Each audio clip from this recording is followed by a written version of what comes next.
Friends, let's hear a word from Matthew chapter 24, verses 36 through 44, from the Inclusive Bible. No one knows that day and that hour, not the angels of heaven, nor even the only begotten, only your heavenly parent. The coming of the human one will just be like Noah's time.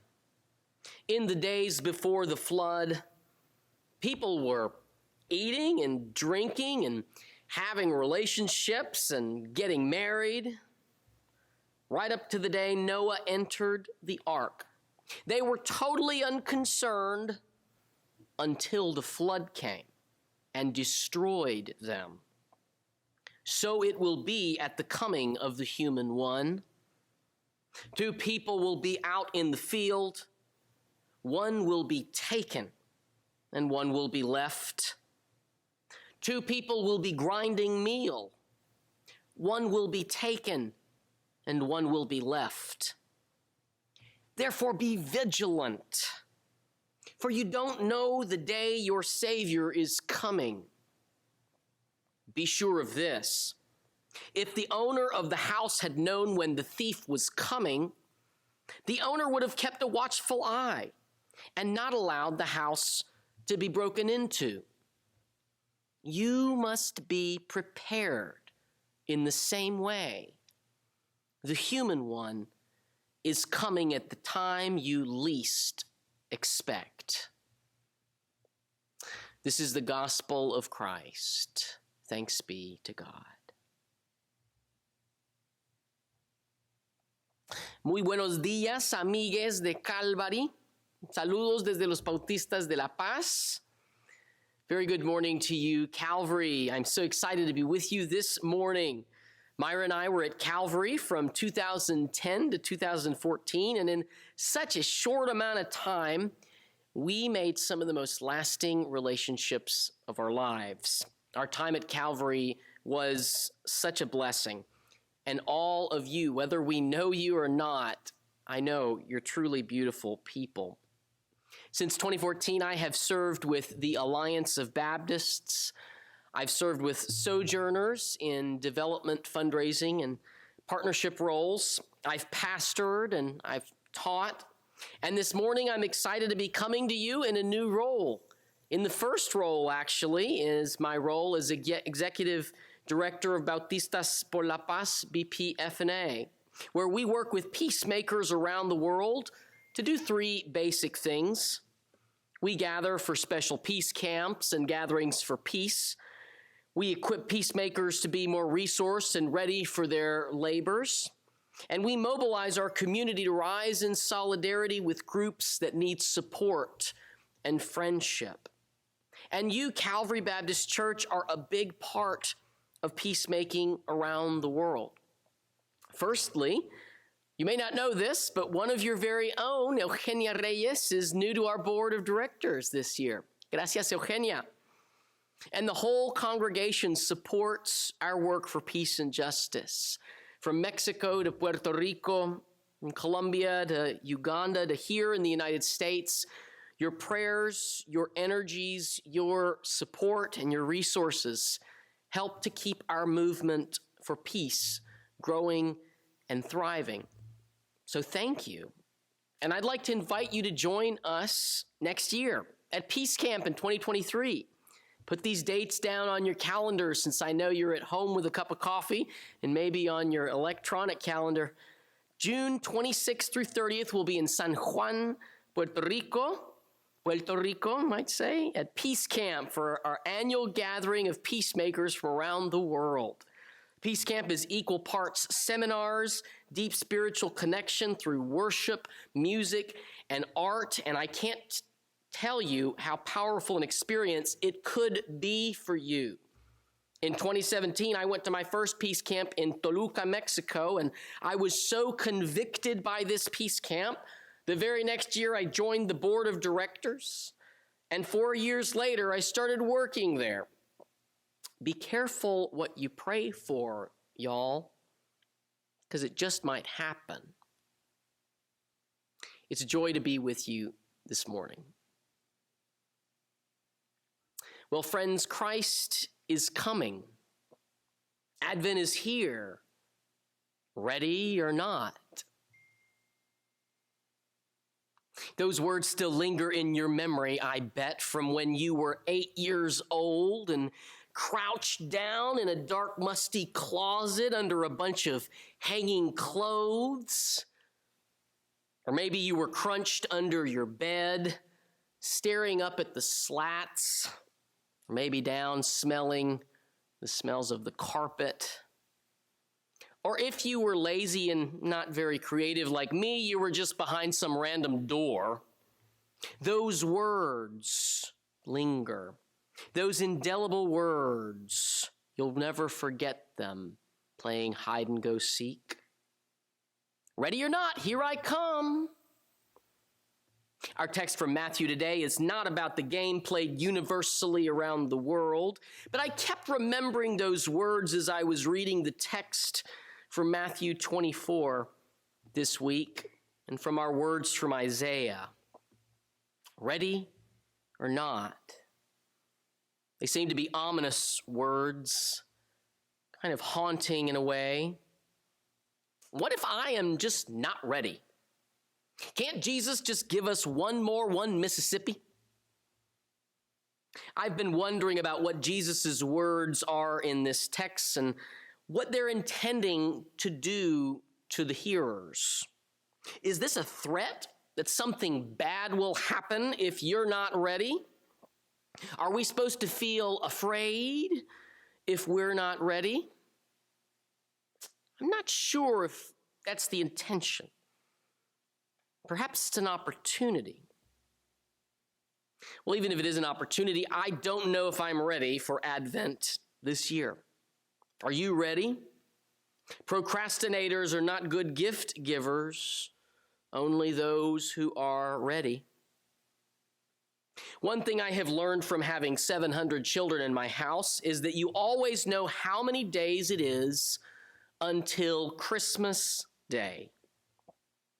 Well, when talking about the coming of the Son of Man, or I love the inclusive Bible's translation, the coming of the human one, Jesus says about that day and hour no one knows. You can't count down the days on a calendar like you can Christmas. Like the coming of a baby new into the world, we can prognosticate and estimate, but it's all up to the baby. It's all up to God. For as the days of Noah were, so will be the coming of the Son of Man, the coming of the human one. The human one is a reference to an apocalyptic figure first mentioned in Daniel. Yeah, that kind of apocalyptic figure. The kind you may have heard about 30 years ago with the Left Behind series. Hasn't been talked about so much lately, but it's an eschatological reference. It's an end times reference.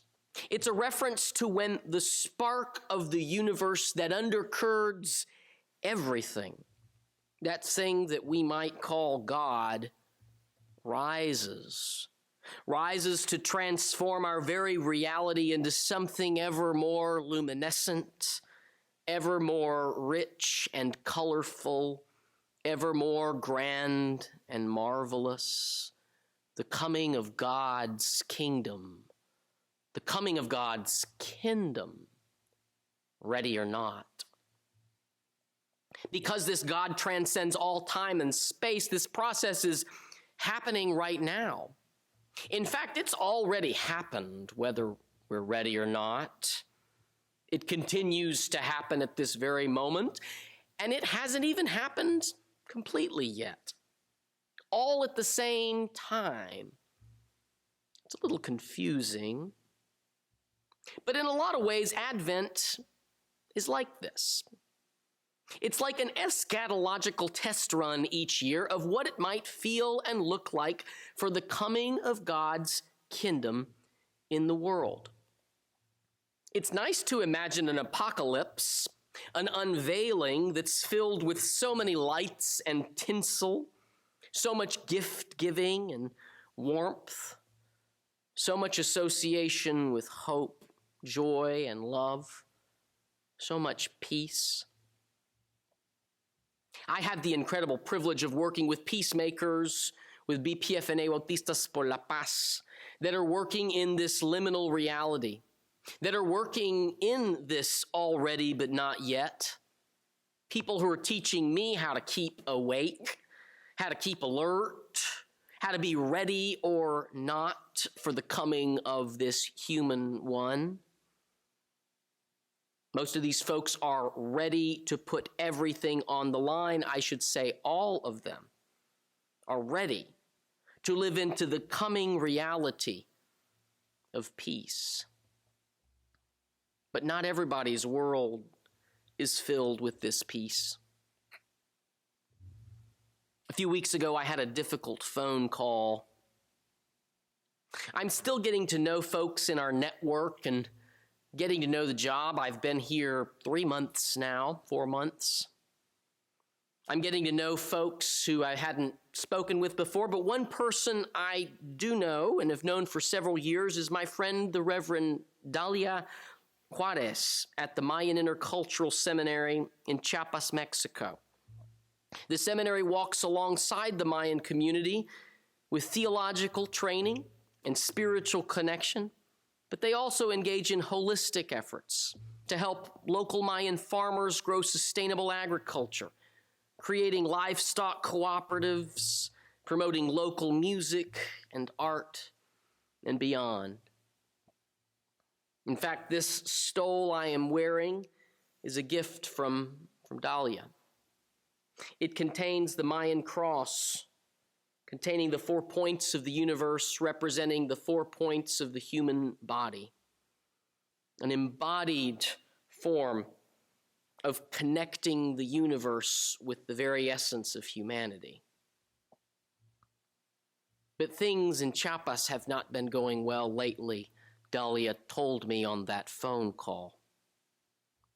Recently, a gang of motorcycle thieves has been growing in the region, with narco-traffickers asserting influence and with corruption in government and police forces. The people, el pueblo, has been caught in the middle. And Dalia told me she was getting ready for the worst. She was in danger. They had to cancel schools for several days because the violence was breaking out. Something that was reminiscent almost of 1992, the last time that events in the region were unstable at this level. But this time it seems as though people are more vulnerable. The people are caught in the middle of these competing forces. These forces competing for power. These forces competing for resources.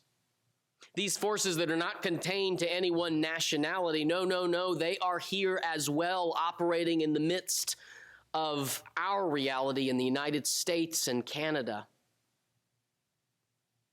But they're there also.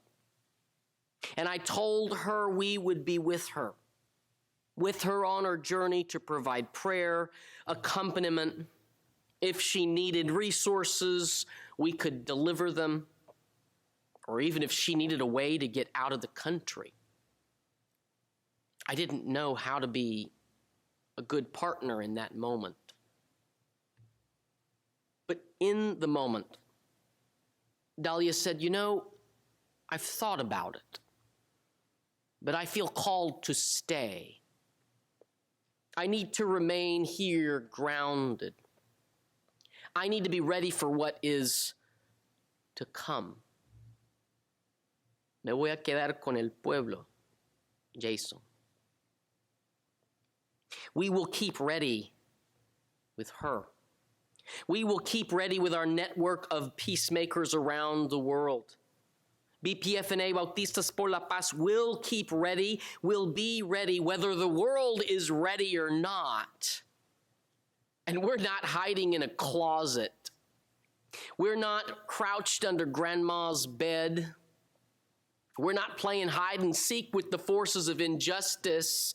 We're seeking to collide with those who exclude. We're seeking to collide with those who wage war, with those who deny all persons their humanity and their God-given divinity that dwells deep in their eyes. No, we're staying awake and we're staying ready. But don't worry if you don't feel ready. I say I am. Those are the words that are coming out of my vocal cords right now, but I'll tell you what. Some days I'm not sure if I feel ready, as Jesus invites us to do. Being ready is only a part of the work. We've got to keep grinding that meal and making that cornbread. We've got to keep on eating, drinking, and getting married. We've got to keep up hope for building a world based in peace. For some folks, life is a tale told by an idiot full of sound and fury, signifying nothing. They sound like beautiful words, but I don't believe them. Because Macbeth was a tyrannical warmonger in a foxhole, and we're followers of the one who breaks into the world with innocence and with joy, the one who chooses to break into a world of pain and suffering. And yet it's a world that feels the warmth of the sun, and at the same time the burns of our brokenness, and at the same time the dazzling power of love.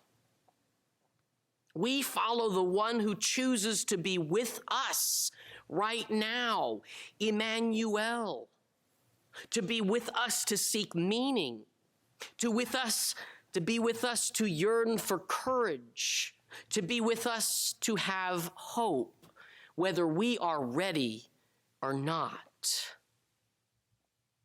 I know the world is bleak on first glance. I know it's hard to look past all the floods and droughts and arid fields and frozen ponds and closed doors and windows with bars and walls with barbed wire and broken glass at the top. Some of us can only see a world of broken relationships. Some of us can't see past our own heartbreak. Some of us look right in front of us and all we see are dead bodies. Are we ready or not? Because we know what is to come. We know that right now we can ready ourselves for the coming of God's kingdom. A kingdom where floods will be no more. A kingdom where walls will be torn down. A kingdom where fields will have abundant food for all. A kingdom where we will grow and bond in relationship and community, where the stench of death will no longer hang in the air. A kingdom where God will give us life and breath and resurrection. Are you ready or not?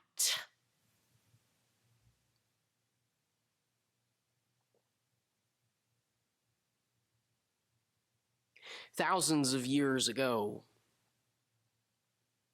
speaking to a battered people of Judah, Isaiah gives words of encouragement for building just this kind of community that prioritizes peace and justice and offers words of encouragement that in the already but not yet are encouraging us today, thousands of years forward.